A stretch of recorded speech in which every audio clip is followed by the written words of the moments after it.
哈喽，姐妹们，快来看看我200米都买了哪些好东西吧！这一袋是什么呢？是弗列加特生骨肉主食冻干，一共6罐才26.8个豆子，2个布兰德全价主食猫条才18.8个豆子，1盒兔兔鸭味，另一个是兔肉味。这个是啥？我们来看看，是兰氏全价主食罐头，4个混合口味的才36个豆子。第2箱看看都有啥吧？是满满一整箱麦麸迪的猫粮，有成猫的也有幼猫的，到处来看看，一共20袋才花了59.2个豆子。这个是不花钱来的一个零食罐罐，南瓜鸡肉口味的，这是我在抖上薅的试吃装，一共3样要9.9个豆子，1个汤包，1个主食罐和1包软罐头。这一盒也是罐罐，一共6个才8.4个豆子。这个是草莓之前吃过的一款零食，这次2罐才7.9个豆子，真是被我薅到了。还有2个零食罐罐，鸡肉加金枪鱼味的。这一包是草莓的最爱，加罐罐一共6.9个豆子。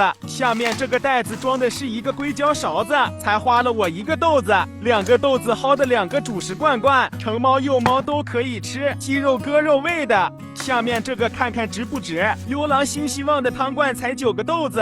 这个包裹不小心被我划破了，姐妹们拆快递的时候要注意啊！这是给果冻薅的领先的烘焙狗粮，一共6袋才6.9个豆子，还有1个福饼和2个主食罐罐，真的超值。接下来是海洋之星奶酪冻，5包花了9个豆子，这个是猫猫狗狗都爱喝的奶，2瓶才要6个豆子，这是我6个豆子薅的。2个罐罐和3根猫条，又有1个海洋之星，2包奶酪冻，2包胶原汤和1瓶酸奶才16.9个豆子，3.38个豆子薅的黑鼻头的主食罐罐，170克是鸡肉口味的，这一包是猫条，1.42个豆子，一共10条。这个猫砂是一个博主教我的。这么一大包不花钱直接带回家，奶糖的最爱红狗小绿罐主食罐，到手9罐才23个豆子，一共有3个口味，3个兔肉的，3个青鱼的和3个鸡肉的，又是一个不花钱的全价主食猫粮。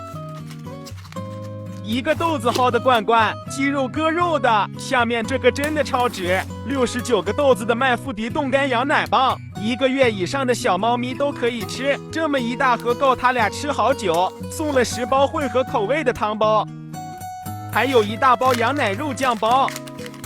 这个是送的，就从这个下的单，狠狠爱住了，是一个非常好看的盘子，手感好不错哇，我喜欢。这就是今天所有拆的羊毛了，是不是还没看够啊？哈哈哈，来给大合影吧。好了，姐妹们，我去收拾战场了，喜欢的话可以点赞关注哦，我们下期再见。